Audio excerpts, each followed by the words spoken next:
So our next speaker is Georg, and I'm sorry, I'm going to spell it wrong. I can't say it, but it's from Germany, and I'm really sorry, I don't know how to pronounce it well, but I kindly ask you to pronounce it for me.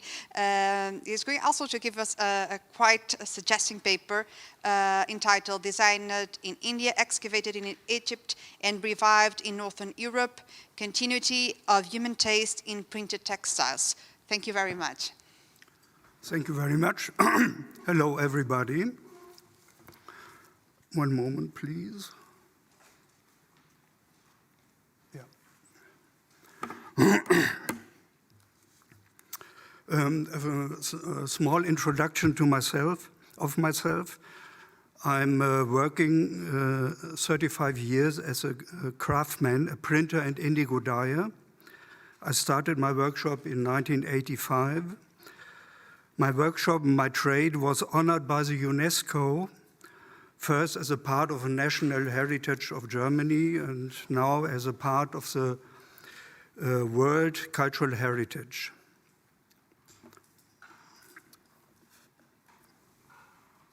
Okay. Here are the principles of my craft are shown. Printing with blocks on textiles. We got at the end a blue dyed fabric showing the pattern in white. This is a block, a part of a block, and this is the fabric, the product at the end. My craft is in the mind of the German people typical for a special region or a special village. Patterns, recipes, the chemistry, all is locally formed and designed. The patterns are breathing the typical spirit of a Frisian village or of a Bavarian village, and we will see if it is really true. This is my workshop in a small town of northern Germany. Just to clear, the technical term for this trade in German language is Blaudruck. In English, there is no similar expression. It's not blueprint. You can, in the documents of the UNESCO, is always written blueprint.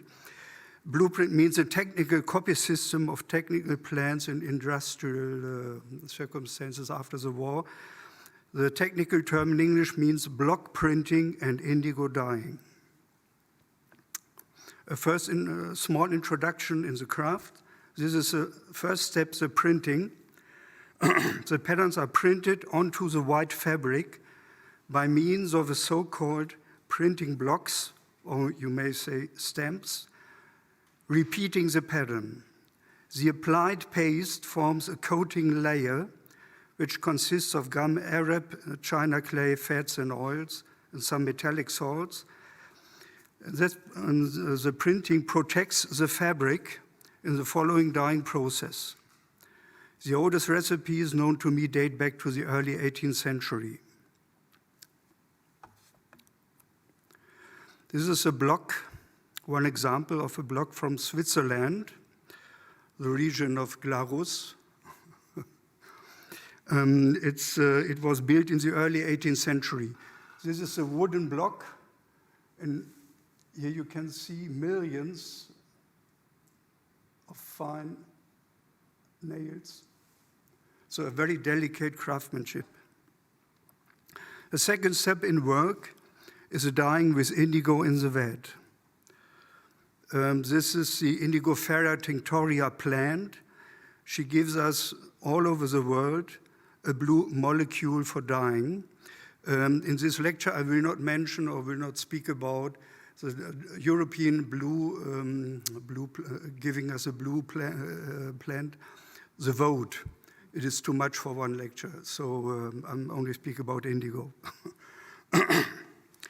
So we are at the indigo vat in the workshop. This is stirring the vat. Inside the vat, there is no blue. We find a yellowish color. The indigo is reduced to make it soluble in water for focusing itself on the textile surface.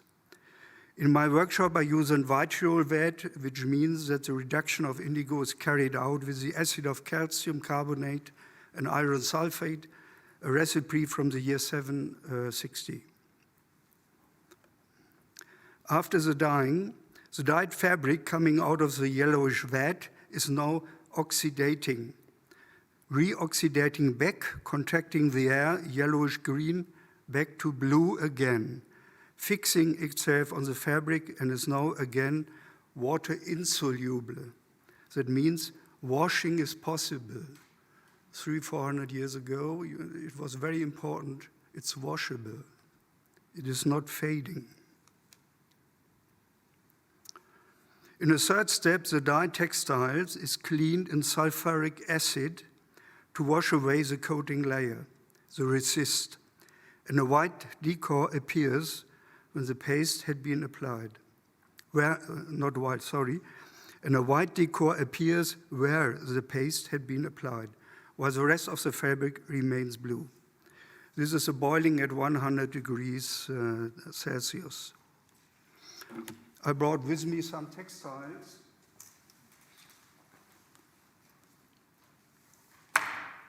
One piece from India. One piece from India, one piece of cotton, and the silk.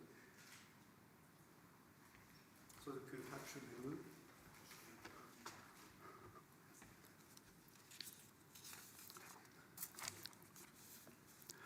Up until the late 19th century, it was fashionable to give the finished textile a silky, shiny effect by rubbing the surface. Why? Well, I must say I learned a lot at this conference. I was not aware that silk production was everywhere in Europe to be found. It's really surprising for me, so I learned a lot. I have now two aspects of the role of silk in antique times, which were also seemed very important to me. First, I learned that Roman legionaries, Roman soldiers, on the Persian border were not paid in Roman denarii, but in a currency that was accepted everywhere in Asia. They were paid with rolls of silk. A second example, in the year 46 BC, Julius Caesar triumphed in the civil war over Pompeius. In Rome, the Forum and the surrounding streets to the Forum were covered with precious silk awnings to protect from the sun. And for me, and I think for the Europeans in the antique times, it was an absolutely impressive event of luxury and imperial authority, but made of silk. This painting shows us this finishing work in the early manufacture of Monsieur Vetter Orange, Sud de la France, in the 18th century. The man on the left works on indigo fabric. Here.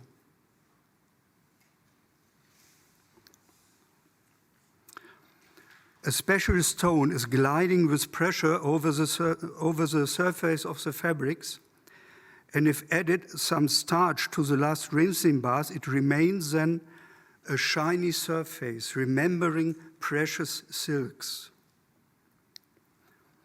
This is a stone made of glass or achat.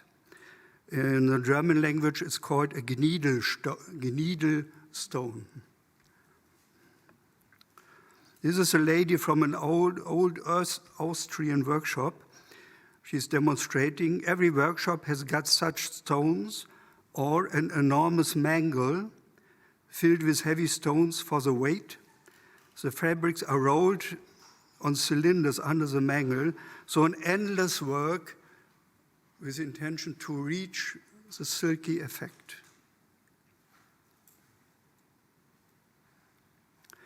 There was an alternative idea for reaching this demanded silky effect.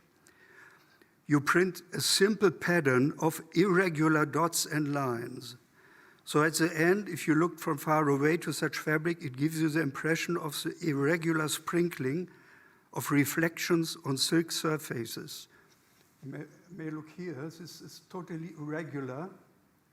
Some lines simply, many years we were not clear about the function of this pattern. It's not really a pattern, it's just to imitate the reflections on silk in light. Just to show another example of my craft. Again, another example. Now we are in the 17th century, a ship from the beginning of the 17th century. It's a galleon, also the name may be an East India man.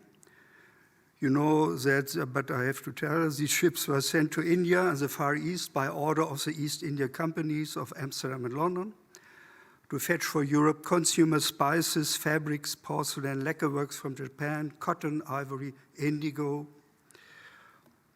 This is an interesting scene of the real life at this time. This is a Portuguese ship, the Carrack San Antonio, 1608.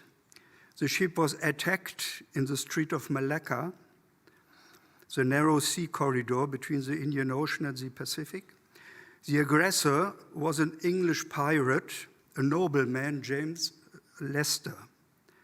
James Lester notes in his memories, quote, "When we had triumphed and opened the cargo doors in hope of spices, we found fabrics. My frustrated crew wanted to throw them immediately in the sea, but I kept the cargo and sold it on the London market for surprisingly high prices." Quote. Peonies, camellias, magnolias, chrysanthemums traveled with China, spices, and other Asian products to the ports of Europe, like Amsterdam and London, where the East India companies were established. In the beginning of these imports, of course, the prices for Indian printed fabrics were on high level. So there is a chronology. First, these fabrics are to be found in the private homes, not in the public, in the private homes of higher ranked people. There was a very strong demand for that, starting in the early 17th century.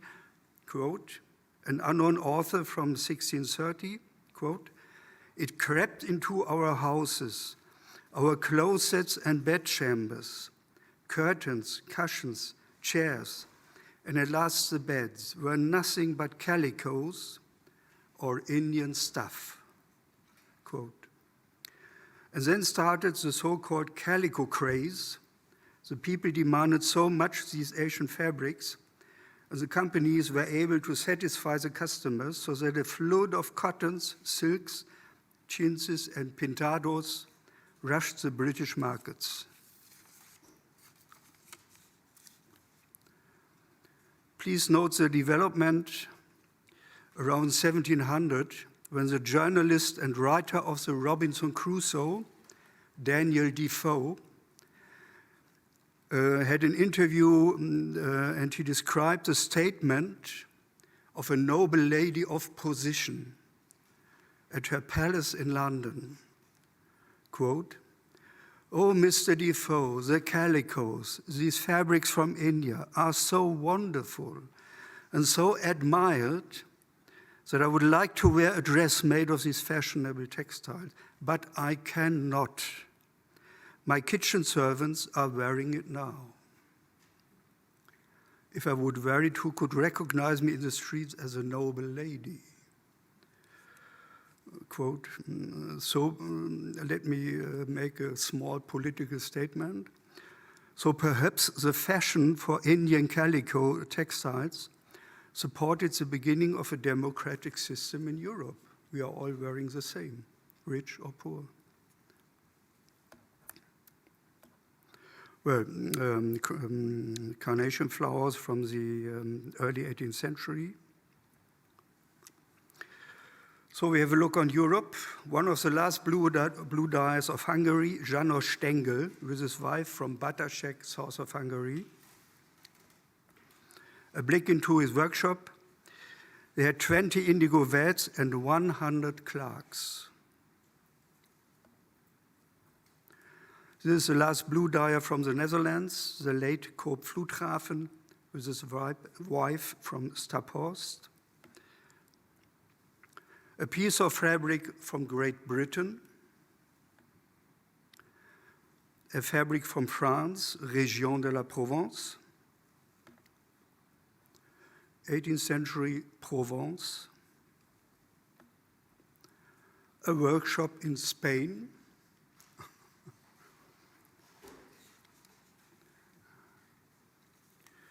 remainings from a workshop at Iowa, one of the states of the United America, behind Chicago, founded by German settlers in the early 19th century. They used these fabrics in the United States. A piece from an industrial printing company at the Republic of South Africa. These blue and white traditions brought there by the Netherlands Boeren, settlers, and later British farmers. They are still on fashion in the eyes of the black people in the Republic of South Africa. Now a very special explanation. This piece of fabric proves the deeply rooted tradition of blue and white in our European awareness. It is from the Soviet Union. It is designed in the times of Stalin. Stalin, with his politics of forced collectivization in the late 1930s, meaning that the farmers had to give their cows away to the kolkhoz. So the farmers in Russia did not accept any more fabrics with socialistic patterns like lightnings, tractors, red stars, enthusiastic communist leaders. There was a problem. On the other hand, it was a claim of the regime at Moscow to support the countryside with fabrics. So it was an order given to the textile designers at Moscow. They should go back to the traditional fabrics, and this piece is a result. It's showing a harvesting scene, a countryside woman in the field with a sickle, but it's designed in a very modern way. This is a woman, her head, the sickle, harvesting and cutting.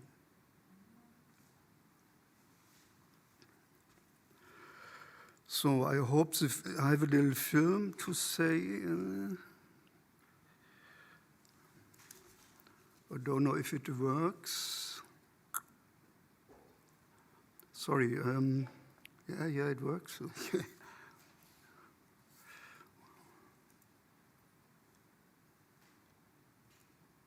No.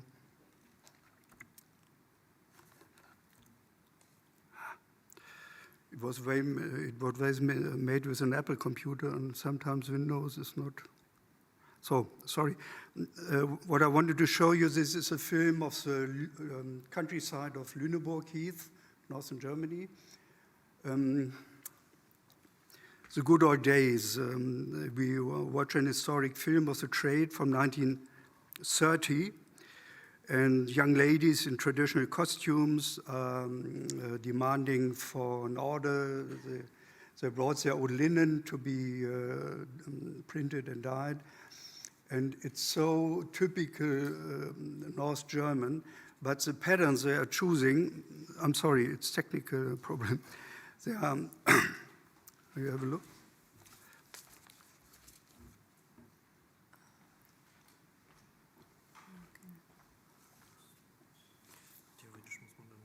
Also das ist eigentlich der Film. Ach hier, da war er. Ja, eben war er zu sehen. Ja. Da war unten so ein Balken. Ja. Okay. Stay here. We have a second film. Wait a moment. I will stop the film when you can see the Indian design.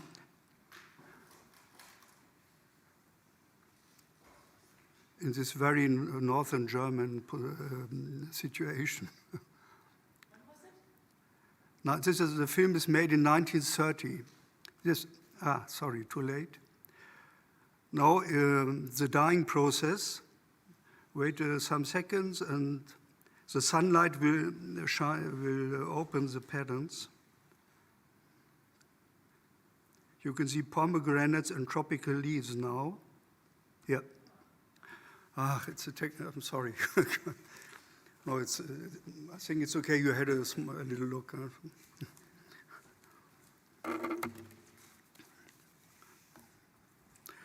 So, some more cultural transfer from east to west. A little journey into a religious tradition in Central Europe. You look here on a wooden crate containing the remainings of a holy saint, Saint Severin of Cologne, died around 400 AD, CE.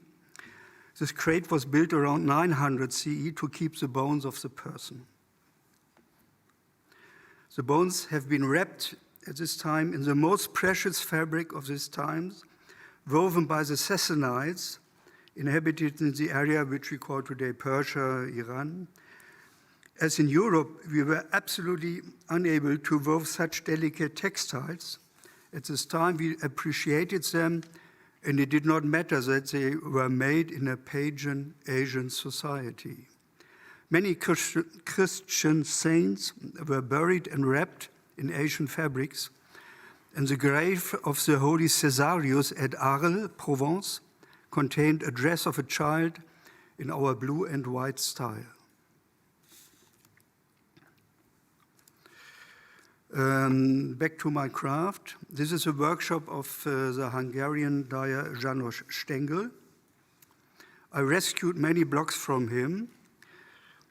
The situation 35 years ago, the old master is János Stengel. This is my head with a forehead. I had a look on his blocks. Here is a block on the right side.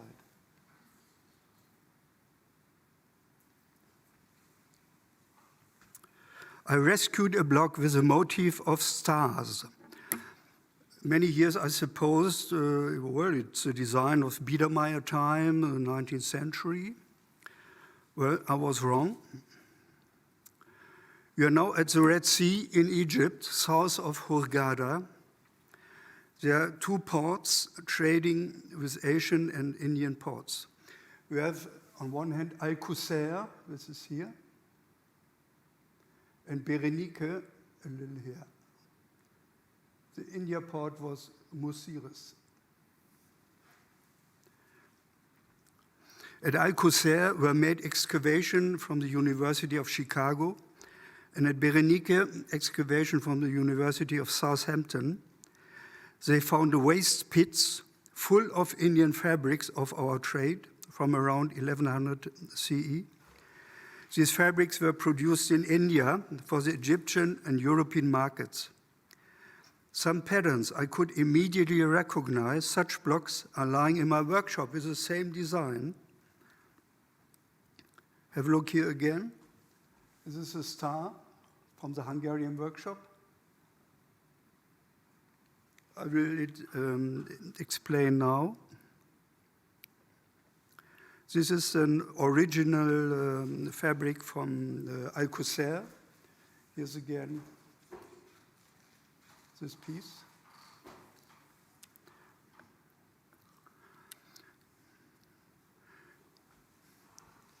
This is a block from my workshop found in a North German archive of a museum. And this is an original excavated fabric from India, from Al-Qusair. And this pattern, which you are looking on, I found in an old dye shop at Sweden, at the island of Gotland, in the town Visby. Here it is.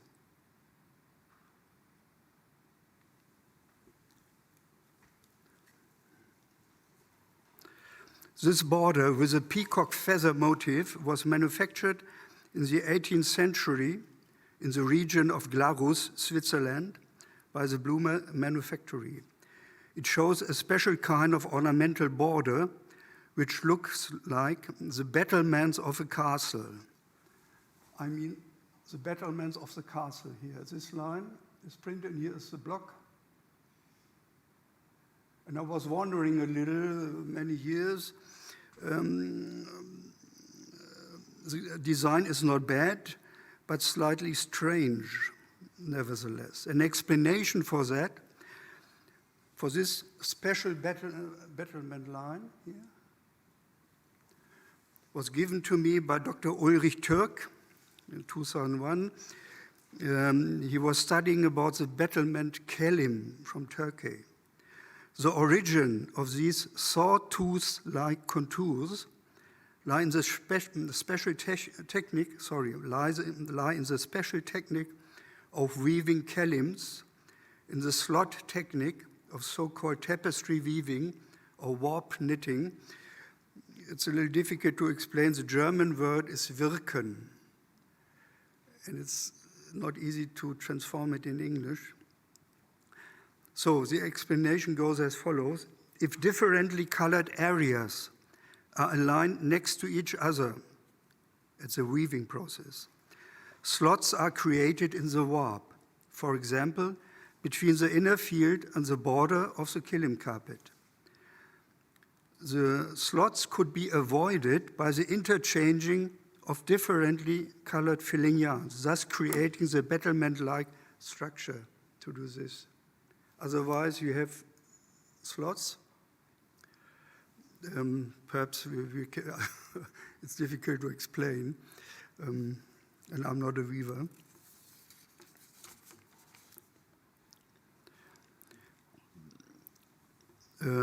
Just some more. You have again these two samples from Alcocer. I could show 10 or 20 more, but well, the time is running out. This is a special picture of the star from Alcocer. Please keep it in mind. We go no deeper into this subject. This is a design of European medieval carpets, large circles forming a pattern. The origin came from Asia. Remember the woven red fabric in the Holy Sands crate, very common in Europe. An Indian fabric piece from the archive of the Ashmolean Museum at Oxford from the Newberry collection, which was excavated in Egypt at Fastad, same age like the Red Sea pieces. See the big circles I mentioned before? The big circles. I show you here the big circles here.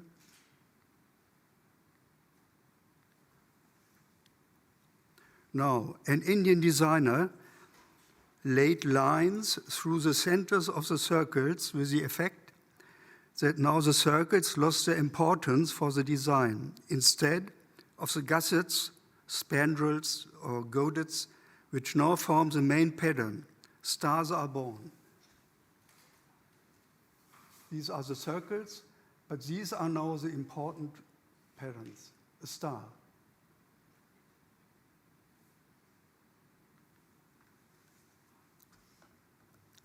Here it is, the star.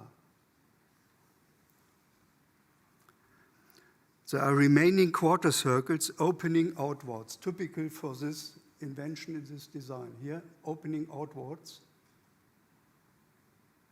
the remaining pieces of the big circles.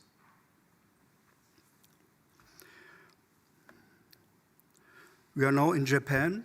I was visiting a colleague in his indigo workshop, and she showed me an old fabric. She doesn't know the age, but it was an antique fabric. Now a closer look.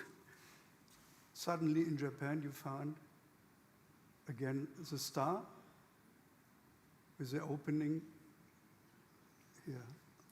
It's the same principle of the star. We have now a North German pattern book. Here, the star again, opening lines outwards.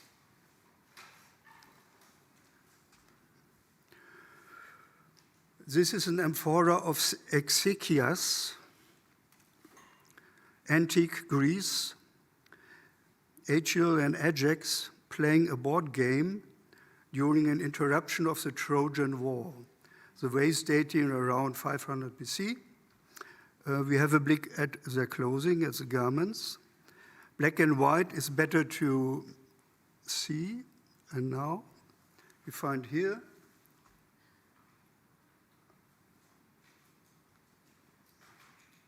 the star motif.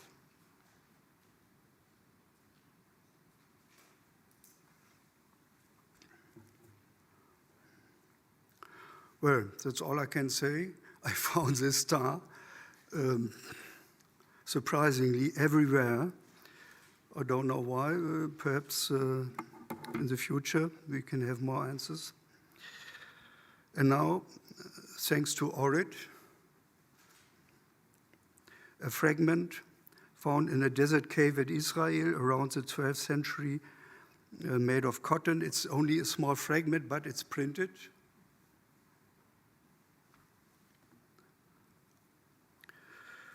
And now I came to Orit again.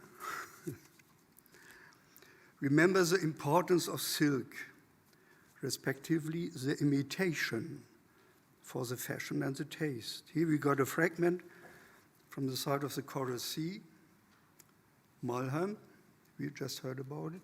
One Mulham, Orit said, is also decorated with very delicate silk tapestry band of fine bronze scrolls on a beige ground.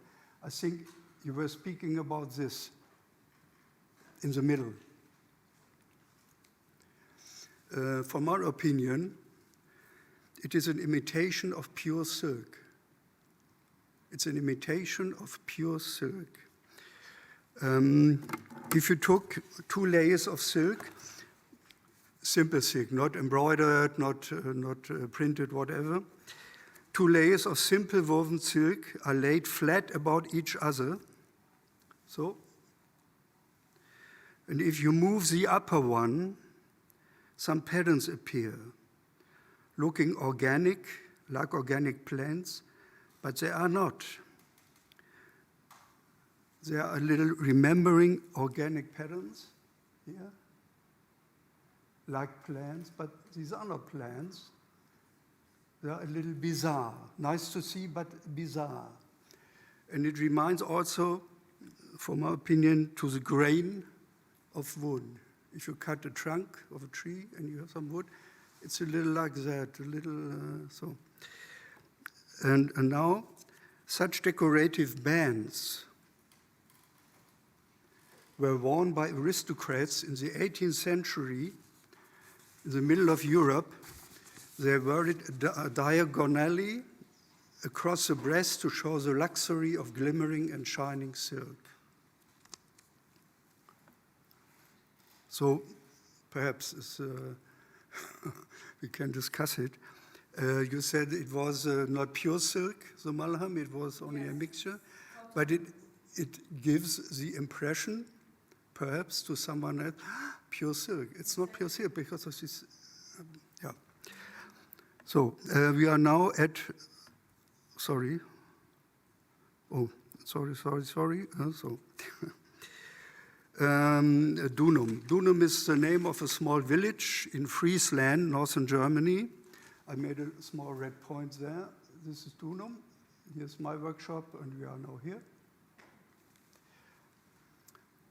An archaeological excavation took place in a village of East Friesland, Dunum, which is now understood as an early medieval settlement with supra-regional exchange of commodities and culture in a large burial ground of the 8th century AD, or CE, sorry.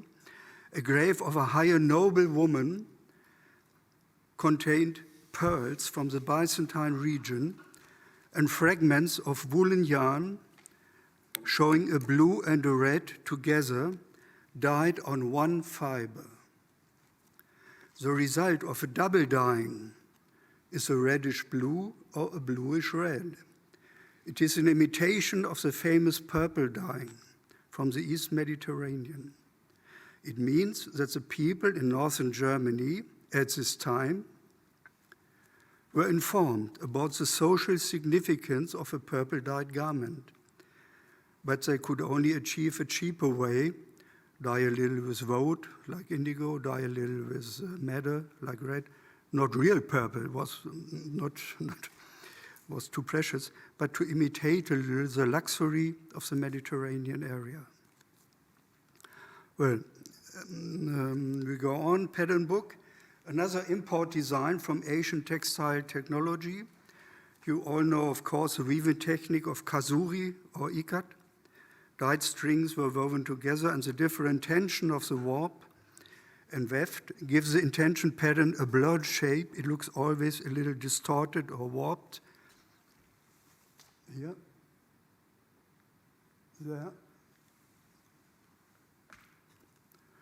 This is a block made around 1740. It shows on its left side exactly this imitation of ikat. Here. Now I will close the circle. From a typical North German craft with regional patterns via the East India companies, back to Roman merchants in India, medieval imports of dyes, taste and spirits of Asia. Our European arms and minds were open wide to let the Indian spirits in. If we discover more and more Asian and Indian influences in our northern textile world, of the Northern Sea and Baltic Sea, so let us examine, for example, the cargo lists of the ships for terms like indigo, indicum, calicos, woad, Ajamis of Aleppo, Shafakanis from Diyarbakir, and so on and so on. And recently, some French historians found out that the towns of Marseille and Montpellier were trading the blue pigment indigo into Europe in the early 14th century, medieval times, long before the East India Company starts. So this cargo of indigo should have reached also perhaps our northern countries, perhaps on board of the galleys from Venice and Genoa, which reached Antwerp at 1300. Thank you very much for your attention.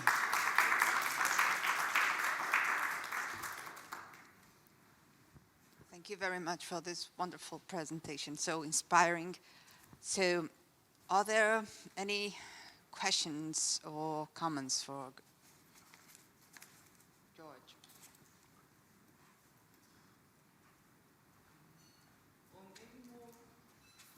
Maybe more of a comment, thank you.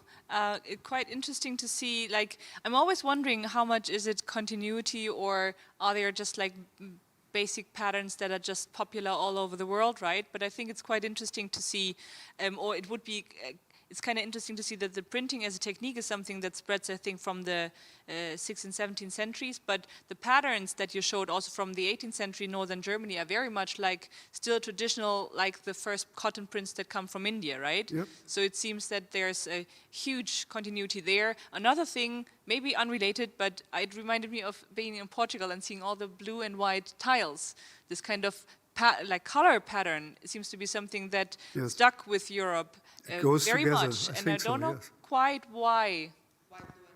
Probably, I mean, it must be the indigo tradition. Perhaps we were not able to produce this blue and white structures. Huh? We had no porcelain, no china. I would understand if it's a fashion for like a while, but it's until today. I mean, until today, it's so like it's stuck with the tile production in Portugal. I mean, the like wie sagt man, Porzellan, like the porcelain cups and whatever in blue and white, which is very much considered regional tradition in Frisia.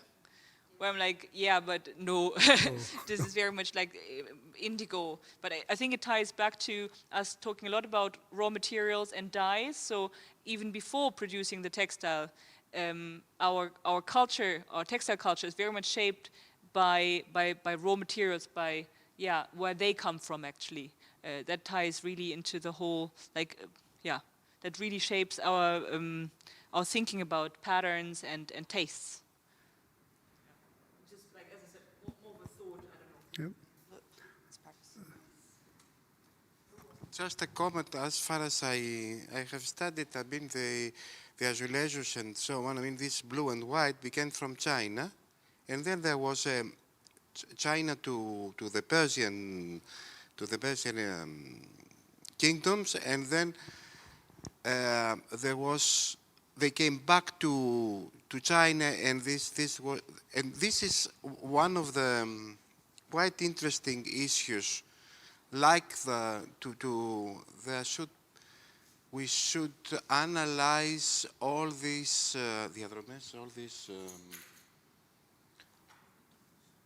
not corridors. I mean the trips, the roads between these blue and white patterns all over the world.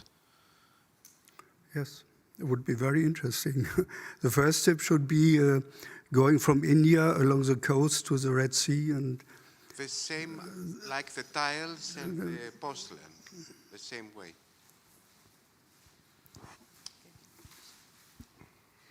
Hello, I have a technical question about how it's possible to stamp. I observed that it's a white base, then you put the cloth inside the blue. How you can preserve the white? It's a kind of resist printing. The first step of understanding, think of wax. It's not wax, but it's the easiest way of understanding to put some wax on the surface, dip it, indigo blue or whatever, then remove this coating layer, this protection, wash it away, and you have white again, which was protected. It's a very simple way, but it has many good qualities for washing and so on. So this is the principle. The recipes, the chemistry is a little complicated, but this is the principle. Thank you. And it was, sorry to say, invented in India, not in Europe. We never had this idea, never. Sorry. I would just like to add something, because you were going on about porcelain. So having blue patterns or blue designs on porcelain, it was first of all a question of the technique, because you can put the blue under the glazier, so you can use the plate. You know, you've got underglazing and upper glazing. I only know the German terms, Überglasur, Unterglasur. So if you have colorful plates, the color is put on top of the glazier. So you can't put it in the Spülmaschine. So you can't put it in the washing machine. So it's tricky. So if you've got the burnt clay and then the glazier, you can put the blue underneath. So it's kept in a way. And so this is the first technique to have colorful porcelain or colorful. What it's called Irdenware. It's all porcelain is something special with a very high temperature to burn the clay. So that's afterwards. Then is the majolica. I don't know how to pronounce this. Majolica. So this is majolica, and so the color is on top of the glazier. Yeah. Yeah. Anyway.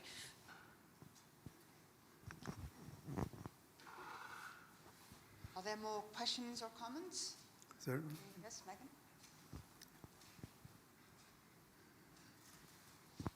Thank you for this really interesting presentation. This is more of a personal question, I guess. The block prints are beautiful.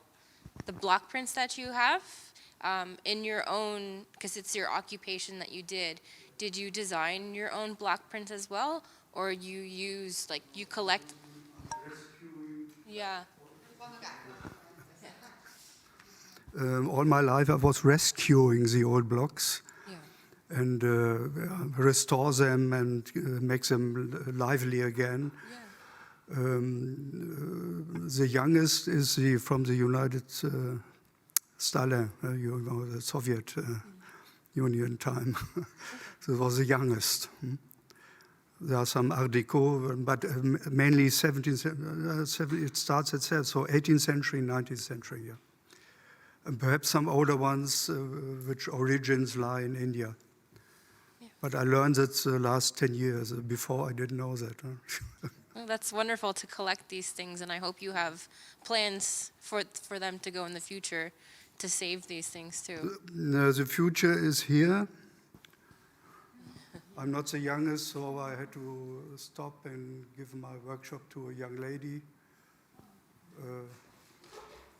She's engaged, and now since 2 years she's running the workshop, and it works. Wonderful. Thank you. Thank you. Are there more questions or comments? I think we are all delighted with this presentation, and this is and handing with hope. It's quite interesting.